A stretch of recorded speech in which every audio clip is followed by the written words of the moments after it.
તો મિત્રો પહેલો અને બીજો ભાગ તો તમે બધા જોઈ લીધો છે. તો હવે ત્રીજા પાર્ટમાં અમે આખી મૂર્તિને કલર કઈ રીતે કરીએ છીએ એ બતાવીએ છીએ. સૌપ્રથમ અમે ફેસ ઉપર અને હાથ ઉપર ક્રીમ કલર મારી દીધો છે. ત્યારબાદ અમે દુપટ્ટા ઉપર પર્પલ કલર મારી રહ્યા છીએ. પર્પલ કલર માર્યા પછી યલો કલર મારીએ છીએ. અમે બધો કલર સ્પ્રે પેઇન્ટ દ્વારા કરીએ છીએ.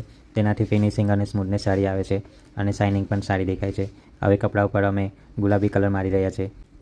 તો જો મિત્રો, મૂર્તિ આખી કલર થઈ ગયો છે. હવે અમે ઘોડા ઉપર કલર કરી રહ્યા છીએ. ઘોડા ઉપર ગોલ્ડન બ્રાઉન શેડ કલર કરી રહ્યા છે.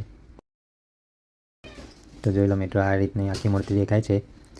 મને એક દિવસ આખી મૂર્તિને કલર કરવામાં થઈ ગયો છે. હવે અમે બીજા દિવસે એના ઉપર શેડિંગ કરીશું. શેડિંગ એટલે કે જે પણ બોર્ડર છે અને જે પણ લાઇનિંગ છે એના ઉપર અમે ડાર્ક કલરનો શેડ મારશું, જેનાથી વધારે સારું ફિનિશિંગ દેખાય. તો ફેસ ઉપર અને હાથ ઉપર અમે આછો ગુલાબી કલરનો શેડ મારી રહ્યા છે. આખી મૂર્તિ ઉપર શેડ માર્યા પછી કંઈક આ પ્રકારની મૂર્તિ દેખાય છે.